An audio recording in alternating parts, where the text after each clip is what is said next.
ഇംഗ്ലണ്ടുമായിട്ടുള്ള T20 പരമ്പര അവസാനിച്ചു. ഇനി അടുത്തത് ഏകദിനമാണ്. മറ്റന്നാളാണ് കളി ആരംഭിക്കുന്നത്. 3 ഏകദിനമാണ് ഇന്ത്യ ഇംഗ്ലണ്ടുമായിട്ട് കളിക്കുന്നത്. ഫെബ്രുവരി 6 ഉച്ചയ്ക്ക് 1:30 മാച്ച്. ഇപ്പോഴിതാ ഇന്ത്യൻ ടീമിൽ 2 സർപ്രൈസ് താരങ്ങൾ എത്തിയിരിക്കുകയാണ്. അപ്പോൾ ഇന്ത്യ ഇംഗ്ലണ്ട് ആദ്യ ഏകദിനത്തെ കുറിച്ചാണ് നമ്മൾ ഈ വീഡിയോയിൽ പറയുന്നത്. ഇതുപോലത്തെ ക്രിക്കറ്റ് ന്യൂസിന് വേണ്ടി ഈ ചാനൽ മറക്കാതെ സബ്സ്ക്രൈബ് ചെയ്യൂ. ആദ്യ ഏകദിനത്തിൽ ഋഷഭ് പന്ത് ഉണ്ടായിരിക്കില്ല. പന്തിനെ ഒഴിവാക്കിയിരിക്കുകയാണ്. പകരം ഇന്ത്യയുടെ വിക്കറ്റ് കീപ്പറായിട്ട് KL രാഹുലാണ് കളിക്കാൻ പോകുന്നത്. ഓപ്പണിംഗ് സ്ഥാനത്ത് രോഹിത് ശർമ്മയും ശുഭ്മാൻ ഗില്ലുമായിരിക്കും ഉണ്ടാവാൻ പോകുന്നത്.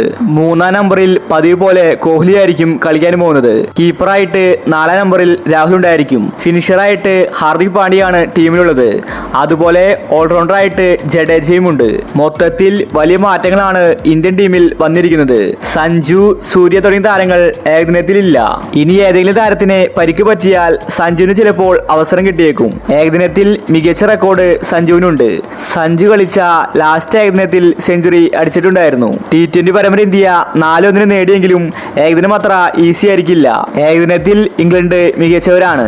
ഏകദിനത്തിൽ ഇംഗ്ലണ്ടിന്റെ തുറുപ്പുചീട്ടായ ജോ റൂട്ട് ഉണ്ട്. റൂട്ടിനെ ഔട്ടാക്കാൻ അത്ര ഈസിയല്ല. ഏകദിനത്തിൽ ഇംഗ്ലണ്ടിനെ പൂട്ടാൻ പുതിയ പദ്ധതികൾ രോഹിത് ശർമ്മയും കോച്ച് ഗംഭീറും തയ്യാറാക്കി കഴിഞ്ഞു. ഇംഗ്ലണ്ടുമായിട്ടുള്ള ഏകദിന സീരീസ് ഇന്ത്യക്ക് നേടണം. രോഹിത്തും കോഹ്ലിയും ഫോമിലേക്ക് തിരിച്ചെത്തേണ്ടതുണ്ട്. രഞ്ജി ട്രോഫിയിൽ രണ്ടുപേരും മോശം കളിയാണ് കാഴ്ചവെച്ചത്. അപ്പോൾ ആദ്യ ഏകദിനത്തിലുള്ള ഇന്ത്യയുടെ പ്ലേയിങ് 11 നോക്കാം. രോഹിത് ശർമ്മ, ഗില്ല്, കോഹ്ലി, ശ്രേയസ്, രാഹുൽ, പാണ്ഡ്യ, ജഡേജ, കുൽദീപ്, റാണ, അർഷദീപ് സിംഗ്, ഷമി. ഇതാണ് ഇന്ത്യയുടെ പ്ലേയിങ് 11. മികച്ചൊരു 11-മായിട്ടാണ് ഇന്ത്യ ആദ്യത്തെ ഏകദിനത്തിന് ഇറങ്ങാൻ പോകുന്നത്. വിജയ സാധ്യത കൂടുതൽ ഇന്ത്യക്ക് തന്നെയാണ്. നോക്കി കളിച്ചില്ലെങ്കിൽ ഇന്ത്യക്ക് പണി കിട്ടും. T20 അല്ല ഏകദിനം.